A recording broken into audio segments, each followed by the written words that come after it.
tidak perlu dipersoalkan besok-besok. Karena apa yang tidak bisa ketahuan sekali Pak Firdaus ya? Anda tidak memasukkan kekayaannya di LHP. Tetapi besok lusa pasti ketahuan.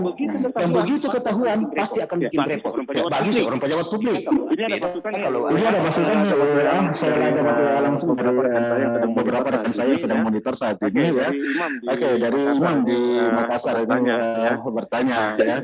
Nah, mungkin sebaiknya setiap lembaga instansi ya SKPD yang punya website juga harus mencantumkan dong ya berapa anggaran yang mereka diberikan untuk menjalankan organisasi tersebut. Ini kan yang tidak ada.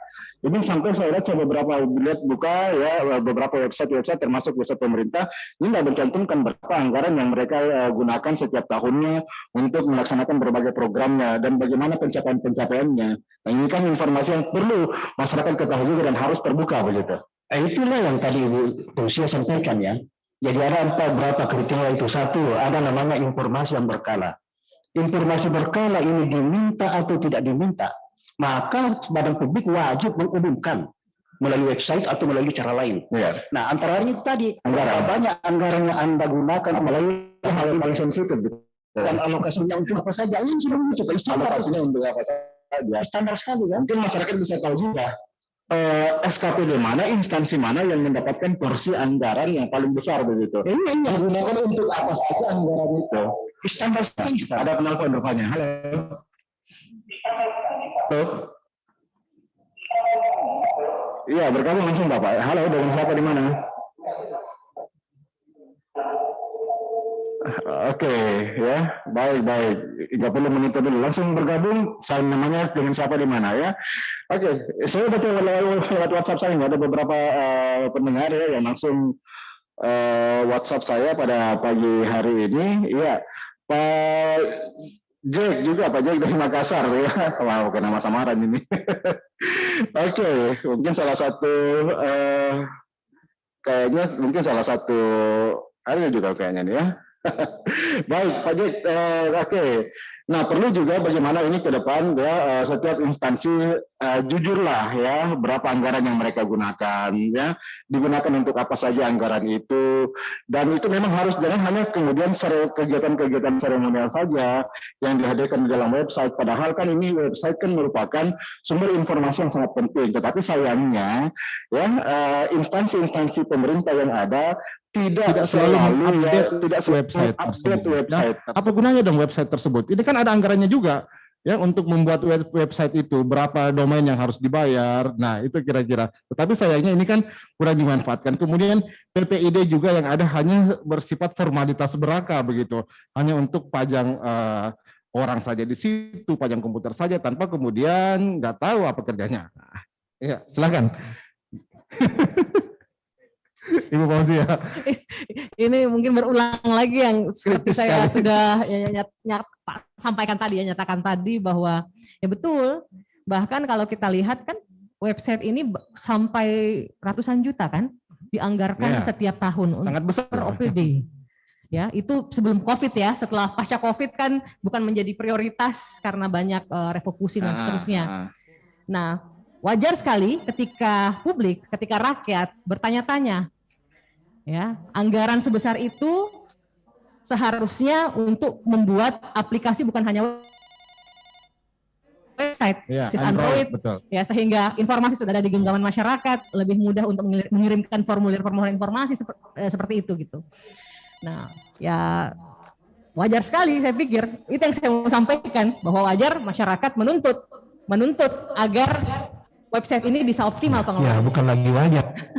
Itulah substansinya mengapa website dihadirkan. Nah, untuk menghimpun informasi-informasi yang oleh badan publik yang bersangkutan. Tapi kayaknya nih Pak Firdaus, perkembangan teknologi informasi dan kemudian bagaimana masyarakat begitu cepat mengupdate informasi ini tidak dibarengi ya dengan bagaimana kemudian instansi lembaga dalam kemudian menyajikan atau menghadirkan informasi-informasi yang masyarakat butuhkan. Ini yang masih gimana Pak Firdaus? Jadi problemnya seperti ini. Sebenarnya kan dituntut untuk memberitahu.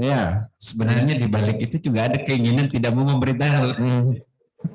Maksudnya begini, misalnya soal anggaran. Bayangkan saja, kalau dana wali kota, misalnya dana pemerintah kota, itu sekian triliun. Lalu kemudian turun ke SKPD atau dinas pendidikan berapa, dinas pariwisata berapa, itu. Nah, jadi kita sudah lihat gelondongan berapa. Lalu kemudian lihat lagi dari apa namanya itu semacam RKKL lah. Terus lalu kemudian dilihat lagi progresnya, serapan anggaran. Jadi kalau sudah berapa persen? Sudah ditargetkan dari April sekian yang sudah terselesaikan. Ya, triwulan pertama berapa persen serapan anggarannya tercapai tidak? Lalu kemudian yang paling krusial itu harus dipantau di akhir. Di akhir tahun itu malah biasa usaha menghabiskan anggaran. Itu sudah menjadi lagu lama itu. Dengan membuat berbagai program-program. Jadi misalnya begini, kita kan biasa diundang di acara-acara. Itu biasa selintingan teman, ini acara kayaknya ini hanya menghabiskan anggaran. Kan kalau di akhir tahun, jadi itu misalnya. Publik itu tidak bisa memantau progres dari triwulan pertama, berikutnya, sampai di akhir tahun. Berapa anggaran yang digunakan? Kemarin kan apa itu yang pariwisata kalau nggak salah, kemarin itu yang justru tidak cair. Dan akhirnya menjadi problem. Ini kan masyarakat tidak tahu. Ini apa dana bantuan untuk pengusaha hotel yang nggak cair, betul. Nah itu kan untuk kita pemerintah tiba-tiba ada masalah begini, kita tidak tahu ujung pangkalnya, tiba-tiba muncul di publik. Itu karena tidak ada keterbukaan informasi dari awal tentang hal ini. Gitu. Jadi saya kira kalau masyarakat itu sudah memiliki kesadaran bahwa ada hak untuk mendapatkan informasi. Mungkin masyarakat sadar, tapi yang pertanyaan sekarang komitmen dari leader ini gimana? Komitmen dari leader ini kan jadi pertanyaan juga nih Pak Hersil. Gimana? Mungkin komunikasinya atau seperti apa? Nah inilah Pak, jadi saya kira itulah yang namanya perubahan paradigma itu. Jadi ukurannya para leader ini apakah dia sudah merupakan paradigma terbuka atau masih tertutup.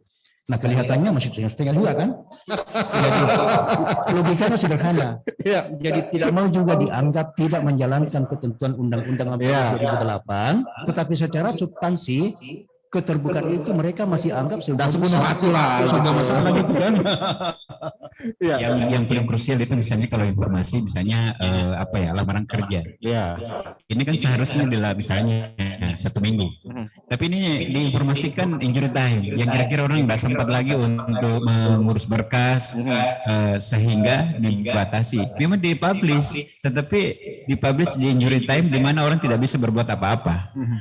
Dia mengatakan kami buka kok. Tetapi sebenarnya dia harus realistis. Kalau misalnya jadi saat butuhnya itu orang bisa membuka, atau justru dibuka di hari libur, tidak ada pelayanan kantor, mau mengurus apa begitu, tiba-tiba sudah itu kan terhitung hari kerja. Sementara dia di injury time, tidak ada waktu untuk mengurus. Ini kan boleh jadi sebenarnya range-nya waktunya bisa lama, tetapi dia potong. Mungkin lain waktu ini ketika diskusi seperti ini saya harus hadirkan juga nih pimpinan SKPD. Boleh sedikit terkait dengan badan publik. Dari tadi kita terus-menerus menyebut OPD OPD, SKPD, badan publik pemerintah. Harus saya ingatkan bahwa badan publik yang diatur untuk mengumumkan seluruh informasinya bukan hanya terbatas di OPD atau badan publik pemerintah. Betul. Provinsi, kabupaten, kota, tapi partai politik. Partai politik juga harus mengumumkan. Partai politik kemudian NGO sendiri harus mengumumkan. Nah ini mulai tahun ini kami dorong nih partai-partai politik yang ada di Sulawesi Selatan untuk ayo dong umumkan, karena kan ada APBN ya mereka ya. Kalau partai politik anggarannya kan berasal ini harus saya setback sedikit bahwa semua badan publik atau apa yang disebut dengan badan publik adalah lembaga-lembaga yang anggarannya berasal dari APBD, APBN, kemudian sumbangan masyarakat dan bantuan dari luar negeri. Dan saya ingatkan kembali bahwa hari ini saya mengulang yang disampaikan ketua saya, hampir tidak ada informasi yang dirahasiakan atau dikecualikan. Kita menganut prinsip maximum access limited exemption. Semuanya terbuka, kecualikan. Itu pun pengecualiannya secara ketat dan terbatas dilakukan. Yang masalahnya sekarang ini kan tinggal komitmen saja, komit enggak mereka begitu untuk bisa membuka semuanya ke hadapan publik begitu ya, apalagi kan mereka yang mendapatkan kucuran dana dari APBN, APBD begitu. Ini kan yang menjadi bagian. Nah, apakah hanya sebatas mendorong saja nih Pak Fahir ya? Apakah hanya sebatas mendorong saja, hanya sebatas himbauan saja tanpa mungkin ada regulasi yang lebih ini sebagai sesuatu yang mewajibkan? Sebetulnya sanksi pidana dalam Undang-Undang 14 itu ada, Pak. Ada. Iya, cuma memang harus didahului oleh permohonan dari badan publik, badan hukum atau perorangan. Jadi tidak seketika. Ya, jadi sifatnya delik aduan. Jadi harus ada delik aduan dulu, kemudian diproses, lalu kemudian itu bisa ada sanksi. Sanksinya itu Pak lumayan. 1 tahun kalau dia tidak mengumumkan, atau denda, ya dendanya kecil sekali, dan atau denda 5 sampai 10 juta. Tentu kalau saya kena lebih baik saya bayar denda saja. Ya, punishment-nya yang masih kecil, masih tapi logikanya adalah ada ancaman pidananya. Ada ancaman pidananya. Ya, lalu kemudian terkadang juga ini pejabat badan publik berdalih. Kami tidak mau kasih informasi karena yang meminta informasi ini kami takutkan dia akan salah gunakan. Ya. Padahal salah gunakan misalnya untuk apa? Padahal misalnya disalahgunakan, misalnya dia bilang dia mau jual macam-macam. Padahal di dalam undang-undang juga kalau terbukti pemohon informasi menyalahgunakan informasi yang dimohon, ancaman pidananya lebih tinggi. Lebih berat. Bisa 2 tahun dan ancamannya itu sampai 20 juta denda. Artinya lebih berat kalau Anda salah gunakan daripada kalau orang tidak mau kasih. Nah, apa artinya? Logikanya tidak perlu ragu-ragu bagi badan publik kalau memang sudah hakul yakin kasih saja. Karena tuh kalau nanti mereka terbukti menyalahgunakan, hukumannya jauh lebih berat, ya, yang meminta informasi tadi itu. Nah itu dia. Jadi saya pikir persis seperti itu tadi. Bagaimana komitmen itu diwujudkan. Sebab kalau komitmen sang pemimpin ini, saya berharap semua pemimpin sudah menganggap keterbukaan ini bukan lagi sekadar kewajiban. So kalau kewajiban kan bisa dicarikan alasan-alasan, toh. Tetapi ini menjadi sebuah kebutuhan. Dalam arti kalau kita tidak terbuka, maka pada gilirannya badan publik itu sendiri akan rugi. Baik. Ada penelpon dulu ya Pak ya. Ada penelpon. Halo. Halo. Halo. Oke, sudah tersambung. Halo. Iya, masih terputus ya. Oke, mungkin kita lanjut dulu. Agak kesulitan kita untuk lewat telepon ini, lewat WhatsApp ini. Ya, kita lanjut dulu, silakan. Salah satu hal yang kita dorong adalah kita selalu sosialisasikan bahwa keterbukaan itu hakikatnya dijalankan oleh badan publik bukan karena kewajiban. So kalau menjadi kewajiban kan menjadi beban. Tetapi kita harapkan betul-betul tingkat komitmennya tinggi, sudah menjadi sebuah kebutuhan bagi badan publik itu. Dalam arti kalau Anda tidak terbuka, Anda yang akan rugi sendiri gitu loh. Karena memang sebagai contoh saja Pak, kalau ada misalnya kita tutup-tutupi tentang sebuah katakanlah wilayah pariwisata, pada gilirannya orang tidak pernah. Betul. Tetapi kalau dibuka, ya kan, bahwa di sini ada ini dan semua termasuk bahaya yang bisa diperoleh, maka itu artinya ada kepastian dan itu akan mengundang para wisatawan untuk lebih aktif untuk datang, sebagai contoh. Betul. Nah begitu juga kalau ada investasi yang akan masuk. Sepanjang tidak ada kepastian dalam arti tertutup, tidak mungkin investor akan masuk. Ya, contohnya izin. Kalau izin ini tidak ada keterbukaannya, tidak ada kepastiannya, tidak mungkin investor akan datang untuk menanamkan dia punya modal. Tetapi begitu clear semua, maka itu dengan sendirinya akan datang. Baik. Karena ini kan waktu kita terbatas ini, cuma tinggal 5 menit lagi nih. Pak Firdaus mungkin ada tambahan, silakan Pak Firdaus. Ya, terima kasih. Sebenarnya semakin menarik diskusi kita. Jadi salah satu yang menjadi konsumsi paling nikmat untuk diakses itu adalah soal pengadaan barang, karena di situ sangat berpotensi terjadi pengalihan. Jadi nama barangnya ini sementara realisasinya beda. Minimal di nominalnya atau kualitasnya. Nah, itu paling pemenang tender termasuk pemenang tender. Nah, ini keterbukaan informasi, berapa yang mengajukan, lalu kemudian pemenang tendernya apa. Nah, ini kan kadang-kadang kita tidak tahu. Boleh jadi ada nanti yang mendominasi dan lain sebagainya. Nah, ini kan kadang-kadang masyarakat tidak tahu bahwa itu menjadi haknya untuk tahu. Ya, jadi saya kira kita sudah mengapresiasi Komisi Informasi Sulawesi Selatan ini sudah sangat luar biasa. Apalagi ada Pak Pahir, kita sudah kenal, Ibu Uci, apalagi gitu. Soal terakhir ini soal partai. Kita memang sangat buta di situ. Karena ya jangankan itu, ini kan kita biasanya jadi tim sel di KPU. Biasa juga di diskusi-diskusi tentang partai politik. Itu jangankan dananya partai, dana kampanye pun yang harus transparan itu kan tidak, sangat tidak logis yang dia laporkan dengan apa yang dia gunakan. Itu contoh. Jadi terutama yang sebenarnya tadi dari dana negara, uang negara yang digunakan itu harus ada akuntabilitas publik. Ya. Saya kira terima kasih. Baik. Ya, Mbak, silakan Ibu Fauzia. Singkat saja, bahwa kewenangan Komisi Sulawesi Selatan memutus sengketa itu sudah sangat luas hari ini. Bukan hanya terbatas di dokumen-dokumen publik atau sengketa-sengketa informasi publik semata, namun juga memasuki ranah pemilu dan pemilu kada. Dan hari ini sudah ada 2 putusan kami dari Komisi Informasi yang dikuatkan Mahkamah Agung terkait dengan sengketa pemilu dan pemilu kada. Sehingga tidak ada lagi alasan masyarakat untuk mencari tempat lain, tidak ada lagi alasan terjadi disinformasi yang ancamannya adalah Undang-Undang ITE, ya. Ayo akses informasi dengan benar, dan ketika terjadi sengketa, datanglah ke Komisi Informasi.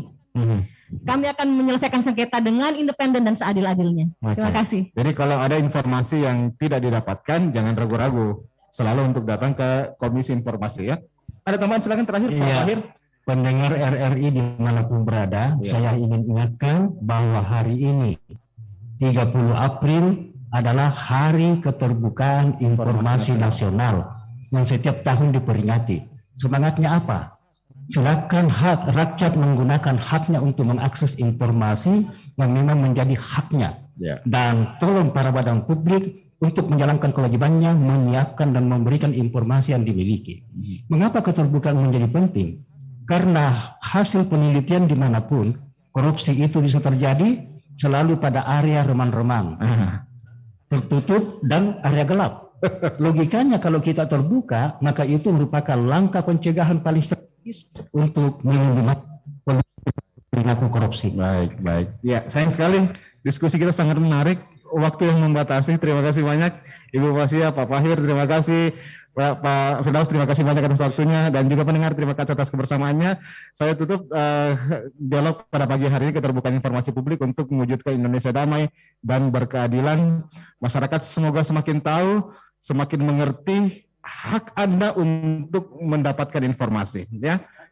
Semakin berani menggunakan hak Anda untuk merubah semuanya. Iya, saya cukupkan sampai di sini. Saya kembali ke studio. Saya Alfian mengucapkan terima kasih. Selamat pagi. Assalamualaikum warahmatullahi wabarakatuh. Terima kasih banyak, Bang. Mantap. 94,4 FM